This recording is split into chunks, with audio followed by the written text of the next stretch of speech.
Yes, hello. Good evening, everyone. We are here with the paper one practice, weekly practice of every Wednesday. Welcome, guys. Welcome.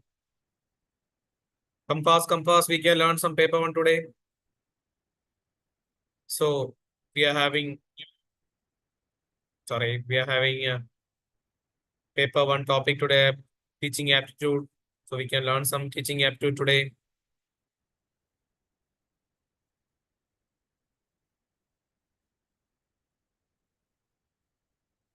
They are joining only.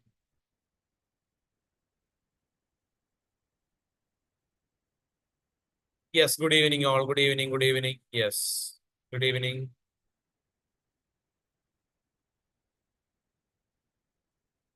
How are you all? How are you? Are you preparing for the August, like the coming exam, the re-exam which is going to have on August?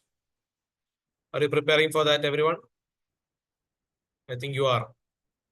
Yes, I can see your chats. Good evening, everyone. Yes.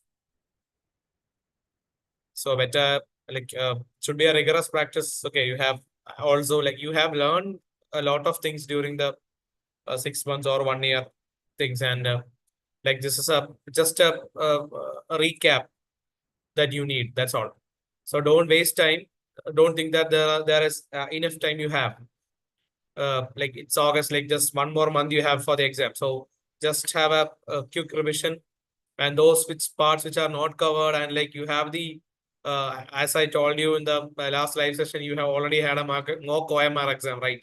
So compare that question paper and do like data interpretation, maths, and all. Okay. So we'll have many sessions to that.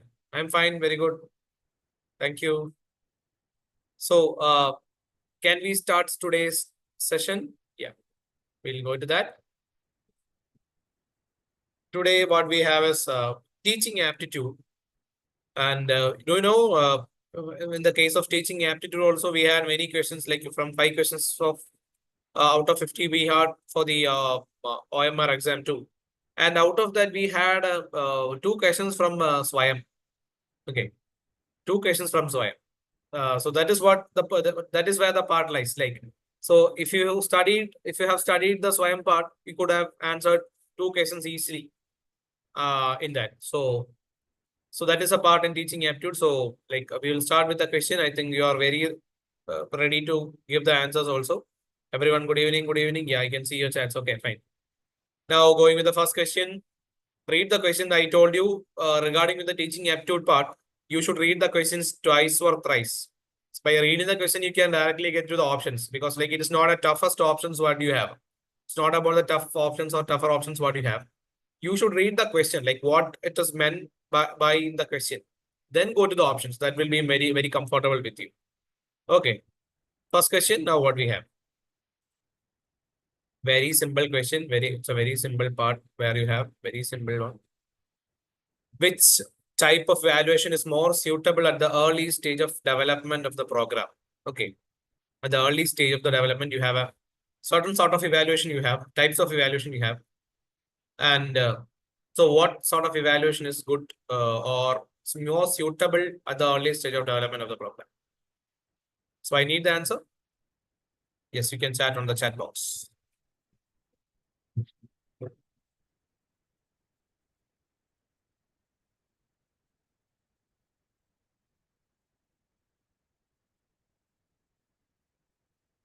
Yeah, Asma has said this, like the full form of SWAYAM. Thank you, Asma. Okay. Yeah, good evening. All are saying it is A, formative evaluation you're saying. Okay.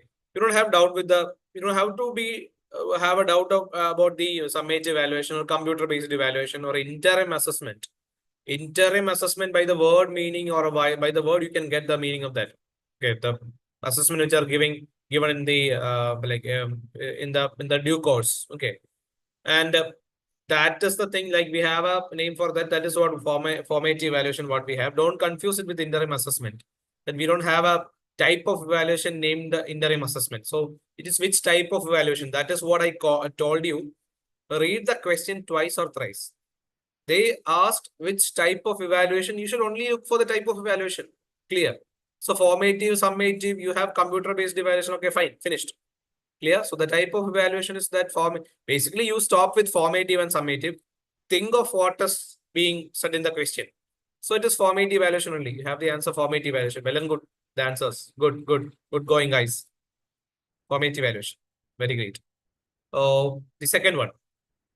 What emotional characteristic is essential for adult learners to effectively cope with challenges in their educational pursuits? Okay. Which emotional characteristic is essential? Is it like by reading the options, you can think, okay, sorry, is it emotional dependence essential? Is resilience essential? Like, is it's emotional suppression and emotional detachment is also essential. So you should think of the most appropriate option from this thing. Which emotional or what emotional characteristic is essential for adult learners to effectively cope with challenges in their educational pursuit? So to cope with the challenges, okay, so do they need a emotional dependence? Yeah, you get, when you like, if you know the meaning of these all, you'll get the answer. It is easily to get the answer. Yeah, all answers are coming like to be resilience. Yeah, you are correct, guys. The word meaning, by the word meaning, it is resilience. Don't think that this is an easy type of questions that you have. This type of question can come. Why you are answering? Because you have studied something. That is what. Believe in that. Okay. Believe in yourself. I already told you. So like it's an easy question, so I can solve that. No, like already you have studied something. That is why you're having a like answer to this. Easy answer. Next one. Which of the following are the characteristics of an adolescent? Okay, adolescent, you need.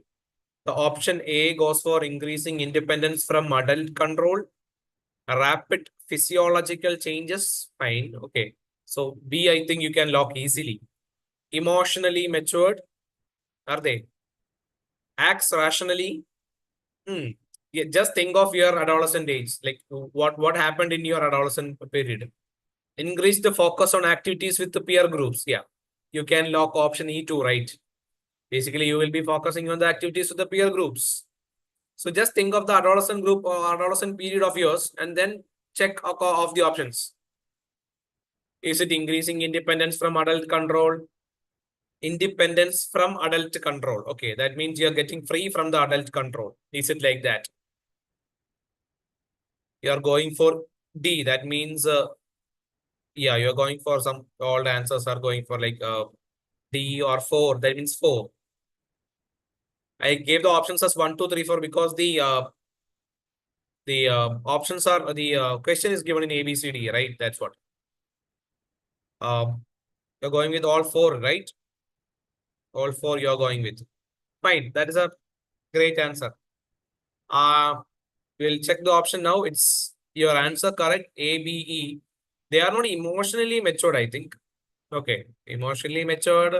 Like it caters the individual differences too, because like uh, some may be emotionally matured at that time, but not every. When we seek or when we think about a general aspect, it's not emotionally matured at all. And acts rationally, it's not there. Fine. So we'll go to the fourth question. Which of the following statement is not considered a sign of motivated teaching? Okay. Students ask a lot of questions. Pin drop silence in the class even when asked to share experiences. Okay. Learners have the sense of belongingness. Students can differentiate new learning from old learning. Very easy question. You know what motivated teaching is? Like the teacher continuously motivate the students to be part of the class. Okay, that means the students get uh, a motivated feeling that they can ask questions on what or share their experiences, and they can be very active in the classroom. By reading the question, you can get learners have a sense of belongingness is somewhat the answer is some are saying that answer. Is it all are saying it is pin drop silence in the class even when asked to share experiences? Like, don't think that, okay, as this is an easy question. No, it's not an easy question where you want to know what is a motivated teaching, sign of motivated teaching then. then you should go with the statements and then which is a statement which is not considered. So obviously that is B, pin drop silence in the class even when asked to share the experiences. That is the option that you have. That is the option number B. Going to the next question 5. Which of the following is the technique used to master teaching skills among student teachers? Okay. So this is something related with the B.Ed graduates.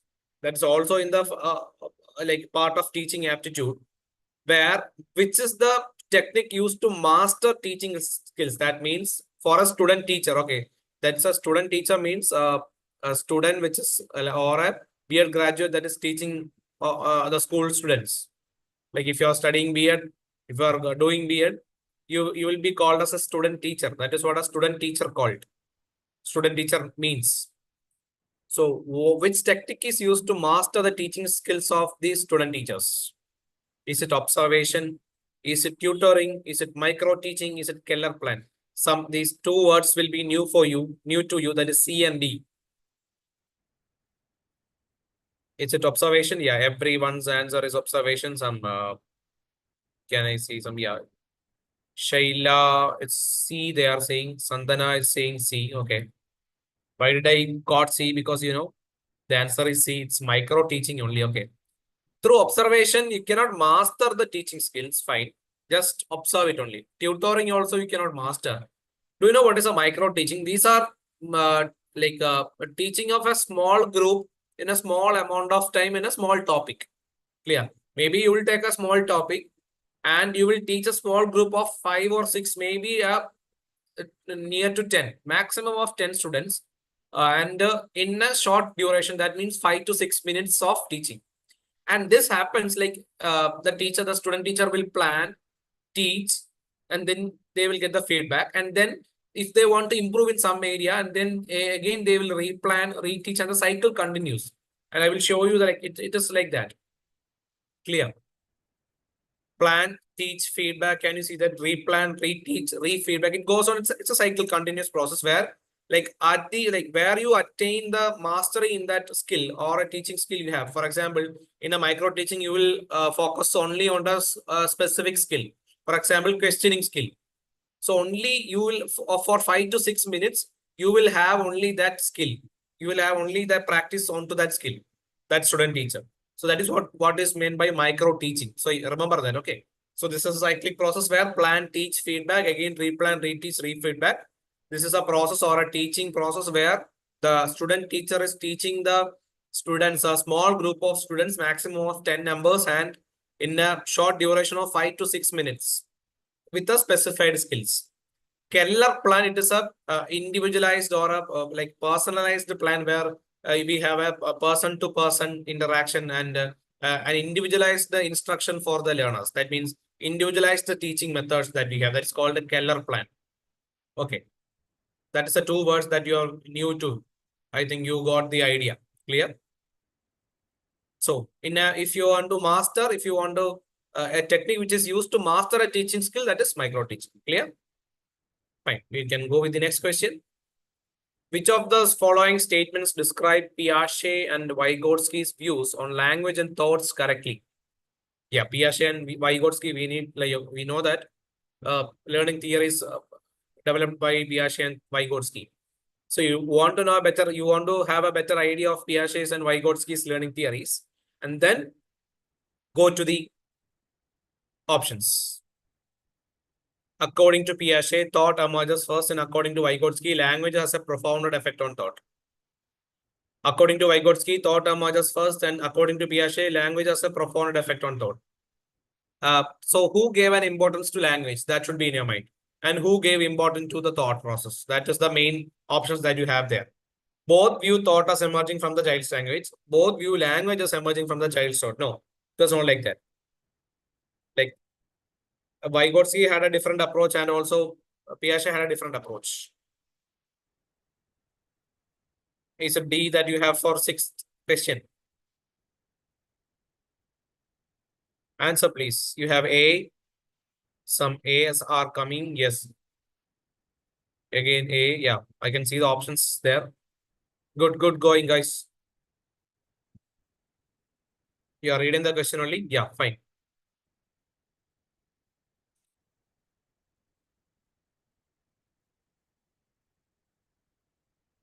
The answer is A that you have. According to Piaget, thought emerges first, and according to Vygotsky, language has a profound effect on thought.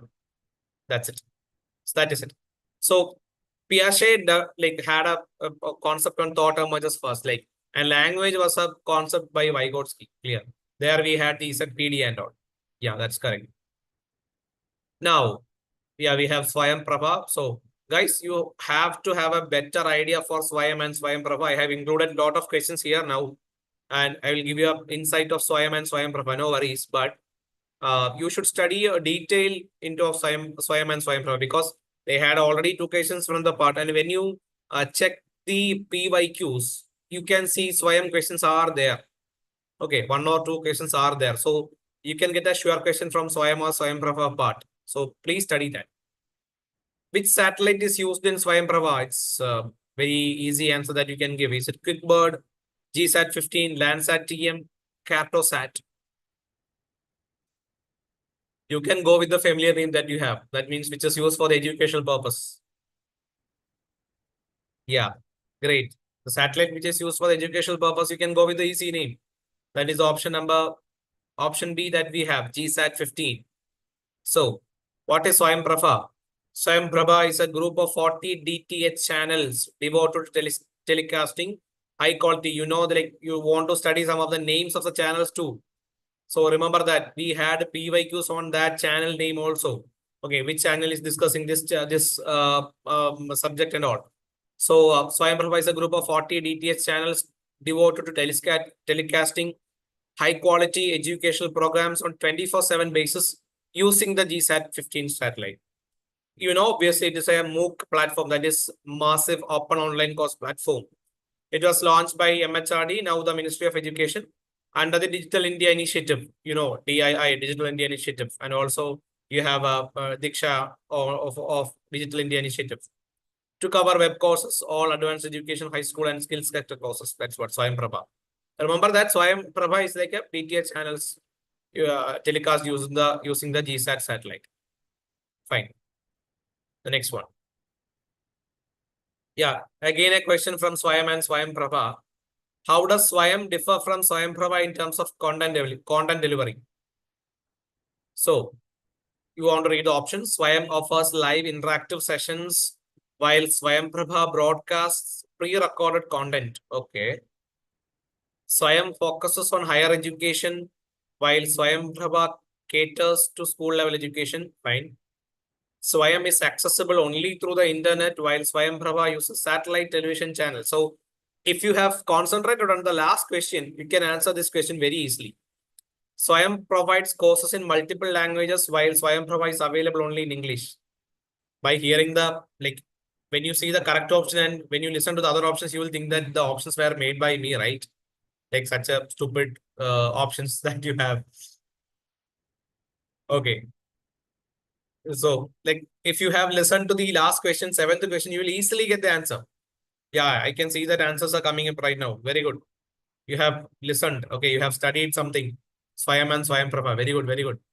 You know, Swayam Prabha is using satellite television channels, right? So where the option is C, that is the correct answer. That's it. Swayam is the through the internet, and Swayam Prabha is like a channels, satellite channels. What we have telecasting the channels 40 DTH channels.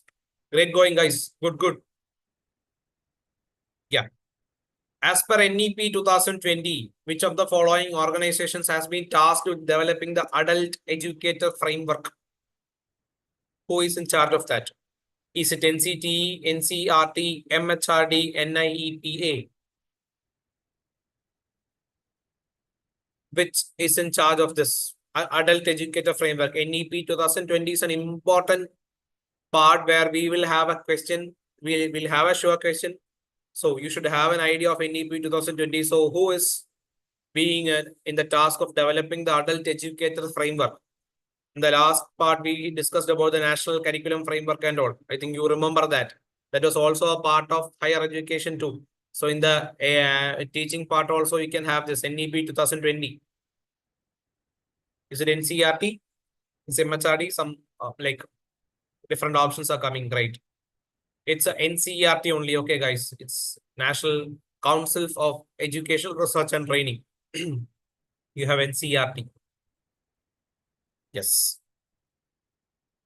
Yeah, here we have the assertion, reason, question, like the questions which we are confused with every time. Great. But we won't be confused. We'll follow the classes. Great. So can I tell you one thing, guys? We are having a paper one dedicated course started at Wallet. Clear? Paper one dedicated course only for paper one. So you can have the paper one, all units we will study detail. We have four classes daily, like in a week. It will be from 7 to 9. You can contact our in our website. Is there. The course details are there. So please, you can share it with your friends. Those who need only paper one. Okay, there will be a dedicated class for paper one now. We'll have all the materials, all the classes by paper one experts. Okay, all maths, data interpretation, all the toughest subjects we will deal with for the next coming December exam. Okay, so we'll have a long 6-month course. So if you want, you can go to the website and you can have the idea for that. And you can just like two statements are given, assertion, reason. Assertion is like MOOCs are learner-centric courses. Okay. Reason is MOOCs can be accessed by a learner in the presence of his or her teacher. Okay. Is assertion and reason correct? And if it's a reason, if it's the correct reason or the correct explanation, you want to know that. We know that assertion and reason are correct, right? So we can eliminate the C and D option because A is true, R is false, A is false, R is true. That option we can eliminate. And where you have both A and R are true. And you should know where it is the correct explanation and or not the correct explanation. Is or false. MOOCs can be accessed by a learner in the presence of his or her teacher. Yeah, they can be accessed, right? The presence of a teacher also can be accessed. Why? It should not be like that. It can be like that too. Is it C? A is true, R is false. You are thinking everyone. Anjan have said that it is B. Is it for this question only? Okay, everyone has said that A is true and R is false. I'll go with A and R are true because like R are true. R reason is true because like MOOCs can be accessed by the learner in the presence of his or her teacher. Obviously, it can be accessed. Access means like you have a password and a login ID where you cannot like where you have the restriction not to access. Obviously, it is an open online course, right? There is no restriction like it should not be open in front of the teacher. No, if you have a doubt in the course, like obviously you will consult the teacher, right? No worries. But it is not the correct explanation. It is said that it is a learner-centric course. So for a learner-centric course, this is not the correct explanation. You got the idea, guys? That is the one. It is B, the correct answer is. Okay, great. The next question again about the Swayam one. This question where that in this question was in the like OMR exam that we had. Okay, the 4 quadrants of the course is hosted on Swayam. Self-assessment test, video lecture, online discussion forum, specially prepared reading material that can be downloaded or printed, face-to-face interaction among learners. Okay, which is the one that you're thinking of?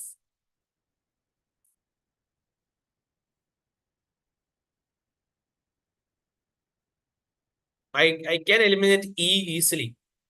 Face-to-face interaction among learners. That is not there in Swayam. Because among learners, there is no face-to-face interaction.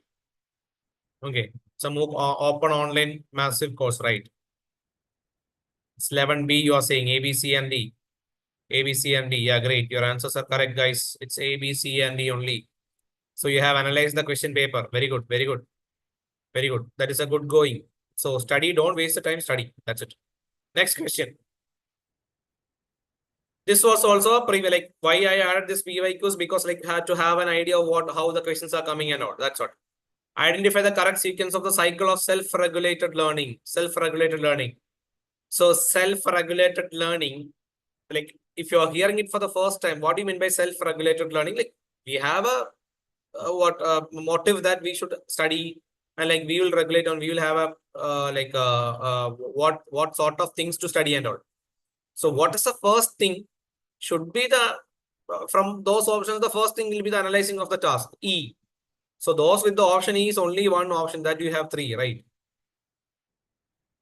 Like obviously regulating learning is not the first option. Setting goals is not the first option, obviously. Enacting tactics and strategies also won't be the first option, because analyzing the task would be the first one. Because after all, analyzing the task only you can have the goal setting and then have the strategy, then have the plans and all. So the option we'll go with 3 only. That's ECBAD. That's correct. That means at the end only you have the regulating learning. Clear. The first is only of, obviously it will be analyzing of the task. The next question. Again Swayam. Okay, again Swayam. This is also like OMR question what we had. Which of the following are the national coordinators appointed for Swayam courses? So by reading the like basic options that you have, it is very quite, it is easy to have.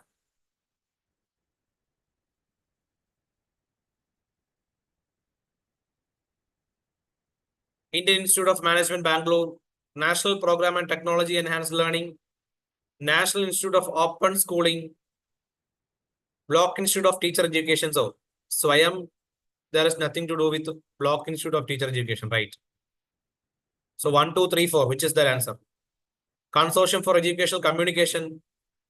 So which is the answer? 4. You are saying it is 4. Everyone, is it 4? Yeah, it's 4 only. A, B, C, E. Correct, correct.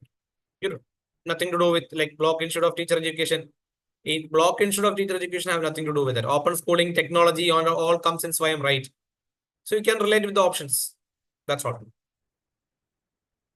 Which of the following methods of teaching will encourage indirect learning? Indirect learning. Okay, indirect. Direct means the teacher and students will be present and they have a like what teaching learning process.